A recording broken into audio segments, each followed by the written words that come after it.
Suite de notre feuilleton le long de la Nationale 12, transformée en véritable route de l'emploi, un axe fréquenté où fleurissent les panneaux pour des offres d'emploi. Ce soir, on s'arrête à Cosne, dans les Côtes-d'Armor, où l'entreprise Chou Toiture cherche des couvreurs. Il en manque 1 millier en Bretagne. Le reportage de Séverine Breton et Thierry Bouilly sur la Nationale 12.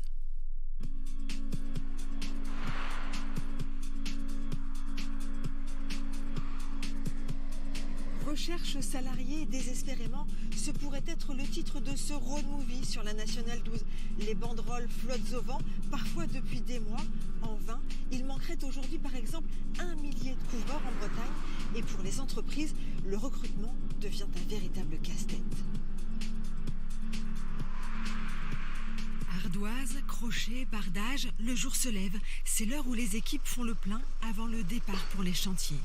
Le matériel est là, mais les couvreurs, eux, manquent à l'appel. On recherche actuellement entre 5 et 10 couvreurs, à la fois des couvreurs expérimentés, des chefs d'équipe, des couvreurs et puis des personnes à former, des apprentis. Christophe Burel sait qu'aujourd'hui encore, il va refuser des demandes. Son carnet de commandes est plein jusqu'à l'automne. Il est coincé. S'il augmente les salaires pour trouver de nouveaux couvreurs, il risque de perdre des marchés. S'il n'a pas assez de couvreurs, il en perd d'autres. C'est en fait un métier d'équilibriste, à trouver l'équilibre entre cette notion de pénurie de main-d'œuvre qualifiée et puis d'un autre côté pouvoir être concurrentiel avec notre maître d'ouvrage pour pouvoir vendre les chantiers. Ouais. Depuis 3 ans, Jordan Bourgeot tutoie le ciel et les nuages. Il fait partie des dernières recrues de l'entreprise. Il ne connaissait pas la couverture, mais Antoine Debière s'est chargé de lui apprendre les gestes du métier. Maintenant, ils forment une équipe. On a des métiers qui sont pas trop faciles quand même, donc plus on s'entend, mieux c'est, quoi. On n'a pas besoin vraiment de se parler ou de communiquer. On a des habitudes ensemble et ce qui fait que les chantiers s'enchaînent un peu. Voilà, quoi.